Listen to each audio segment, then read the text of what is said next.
বেরিয়ে আসেন এখান থেকে, ইউনিটির জায়গা তৈরি করেন, একতার জায়গা তৈরি করেন, ঐক্যের প্ল্যাটফর্ম তৈরি করেন। যে কালা আইন মেম্বার অফ পার্লামেন্টে সমকমিতার মতন, পরকীয়ার মতন, 3 তালাক এর উপরে যেমন বিল পাস হয়েছে, ওয়াকাফের উপরে যে বিলটা পাস হয়েছে, মনে রাখবেন আমাদের এই আন্দোলন, একতার আন্দোলন, ইউনিটির আন্দোলন, একটা প্ল্যাটফর্ম তৈরি করে এই আন্দোলনে করতে হবে আমাদেরকে। স্পষ্ট বক্তব্য দিচ্ছি, এই আন্দোলনের ধারা আমাদের ওয়াকাফ আইনের বিলের বিরোধিতা করেছে, এই রকম ব্যক্তিত্বদেরকে সঙ্গে নিয়ে আমাদের আন্দোলন হবে। আমাদের আন্দোলন শুধুমাত্র ওয়াকাফ বিলের বিরুদ্ধে নয়, আমাদের আন্দোলন হচ্ছে সংবিধান বাঁচাবার আন্দোলন। এটা মানুষকে বোঝান। এই আন্দোলন জাতি, ধর্ম, বর্ণকে কেন্দ্র করে নয়, এ লড়াই কোন সম্প্রদায়ের মানুষকে কেন্দ্র করে নয়। অনেকে এটাকে হিন্দু মুসলমান লাগিয়ে দেওয়ার চেষ্টা চালাচ্ছে। কিছু সাম্প্রদায়িক মনোভাবপূর্ণ ব্যক্তিত্ব শান্তিপূর্ণ সমাবেশ মিছিলগুলোকে অশান্ত করার জন্য কিছু কুরুচিপূর্ণ ব্যক্তিত্ব তার মধ্যে ইনভলভ হয়ে সমাজের মধ্যে বিশৃঙ্খলা করে ডিভাইডেশন করে দিচ্ছে।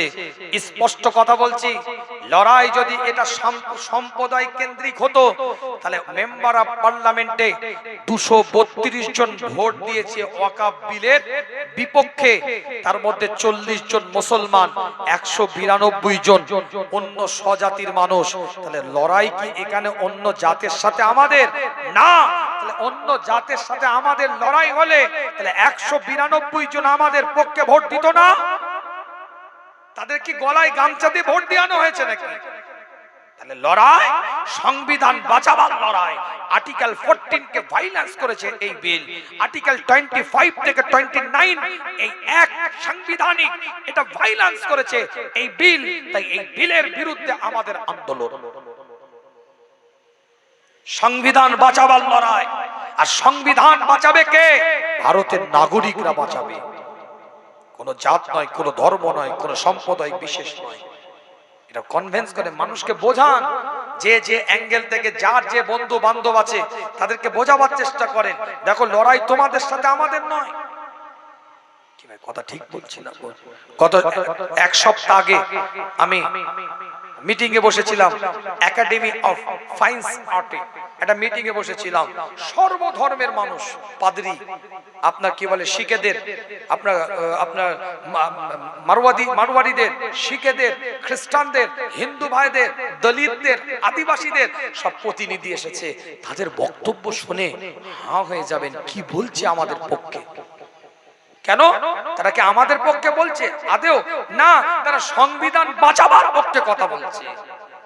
কেন? সংবিধান আমাদেরকে রাইট দিয়েছে, আমরা এদেশে থাকবো, এই দেশে সক্রিয়ভাবে আমরা ধর্ম পালন করব, আমাদের ধর্মীয় সম্পদ আমরা আমাদের মতন ইউটিলাইজ করতে পারবো। এই অধিকার সংবিধান আমাদেরকে দিয়েছে, কারো বাবা আমাদেরকে দেয়নি। আমরা দয়ার পাত্র নয়, অনুগ্রহ করে কেউ আমাদেরকে এটা দেয়নি। Doctor B.R.. আম্বেদকর এই সংবিধান যে রচনা করেছে, তিনি আমাদেরকে অধিকার দিয়েছে যে দেশেও থাকা যাবে, এই দেশের নাগরিক হয়ে, এই দেশের মানুষ হয়ে ধর্ম স্বতন্ত্রতার সাথে পালন করা যাবে, এবং যে যার ধর্মীয় প্রতিষ্ঠান তাদের মতন সক্রিয়ভাবে ইউটিলাইজ করতে পারবে তাদের সম্পদটাকে নিয়ে। কনভিন্স করেন, মানুষকে বোঝান, মানুষকে জানান। আর কোন আন্দোলন রাস্তায় করবেন না, নাগরিককে কষ্ট দিয়ে কোন আন্দোলন করবেন না। যদি করতে হয় মাঠে ময়দানে, গ্রাউন্ডে, ফিল্ডে করেন। কোন মাঠে ময়দানে, গ্রাউন্ডে, ফিল্ডের মধ্যে সমাবেশ করেন, আলোচনা করেন, সভা করেন। সেখানে অন্য স্বজাতির মানুষদেরকে নিয়ে এসে তাদের মুখ থেকে বলান। আপনি কম কথা বলুন, তারা বলুক বেশি। কথা ঠিক বলছি না ভুল বলছি? খুব সাবধান। কেন আপনার আমার মতন টুপিওয়ালা দাড়িওয়ালা সেজে কিছু মানুষ আছে যারা রাস্তায়, আপনি আন্দোলন করবেন শান্তিপূর্ণ, আপনি আন্দোলন করবেন গণতান্ত্রিক ভাবে, আপনি আন্দোলন করবেন সুন্দরভাবে স্বচ্ছভাবে ডিসিপ্লিন মেনটেন করে, কিন্তু কিছু এমন ব্যক্তিত্ব আছে যারা আপনার আমার লেবাসের ভিতরে ঢুকে রাস্তার উপরে টায়ার জ্বালিয়ে, আর কিছু গদি মিডিয়া বসে আছে ছবি তোলার জন্য, ভিডিও করার জন্য। এই রকম কিছু সাজানো ব্যক্তিকে আমাদের মধ্যে পুশ করে রাস্তার উপরে টায়ার জ্বালিয়ে, গাড়ি জ্বালিয়ে তারা খবর করবে গদি মিডিয়ারা, ঠান্ডা ঘরের মধ্যে এবার ভ্যাক ভ্যাক করে কুত্তার মতন চেঁচাবে। কি ভাই কথা ঠিক বলছি না? রেডি হয়ে আছে এরা।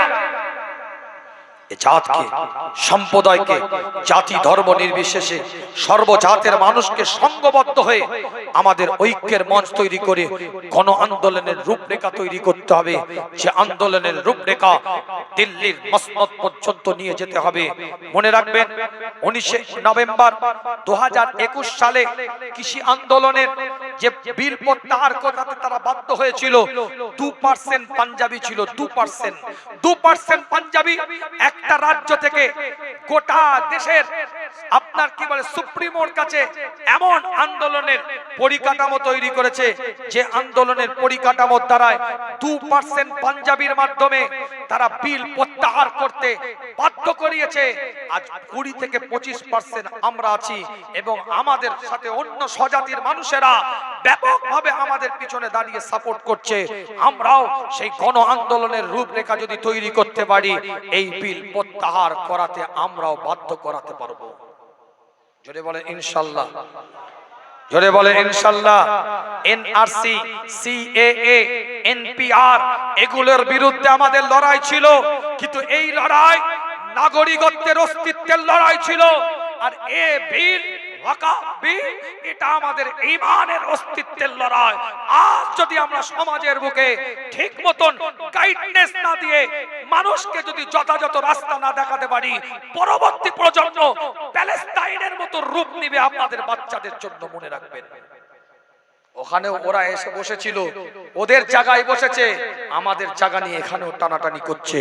9 লক্ষ কয়েক হাজার একর সম্পত্তি, ওয়াকফ সম্পত্তি, রেল আর ডিফেন্সের পরে সব থেকে বেশি সম্পত্তি যেটা আল্লাহর রাস্তায় ব্যয় করে গেছে আমাদের পূর্বপুরুষ।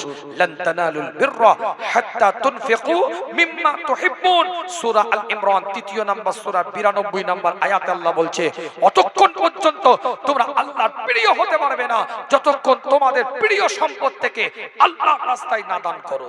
আমাদের পূর্বপুরুষ তাদের রক্ত পানি করা অর্থগুলো দিয়ে সম্পদ আল্লাহর রাস্তায়, কবরস্থান, মাদ্রাসা, মসজিদ, ঈদগাহ, মুসাফিরখানা কিংবা কোন অ্যাসেট এমন রেখে গেছেন যে অ্যাসেটের আয়টা গরিব, এতিম, অসহায়, দরিদ্রদের মধ্যে ইউটিলাইজ হবে, ব্যবহার হবে, ব্যয় হবে। এই ওয়াকফ সম্পত্তি আমাদেরকে বাঁচিয়ে আনতে হবে। আল্লাহ আমাদের সকলকে কবুল করেন। ভাই এসেছে, আলোচনা করবে, এটা তাকবীর দেন, নারে তাকবীর, নারে তাকবীর। আওলাদে রাসূল, জোরে বলেন আওলাদে রাসূল, নারে তাকবীর। সৈয়দ আলী আসগর সাহেব, সৈয়দ আলহাজ পীর আলী আসগর সাহেব, নারে তাকবীর। পিয়ারডাঙ্গা দরবার শরীফ, পিয়ারডাঙ্গা দরবার শরীফ। আল্লাহ পাক কবুল করেন। যেহেতু রাসূলের শানে একটু দাঁড়িয়েছিলাম, একটা কুলি সকলে মোহাব্বতের সাথে পড়েন, ইয়া নবী সালাম,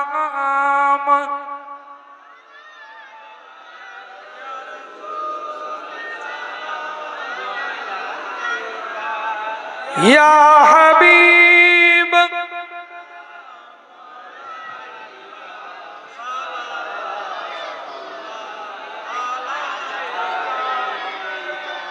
सबा घर जा मदीना, तू नबी जी से एक कहना, आपका एक नाम लेगा, आपसे यूं कह रहा था, या नबी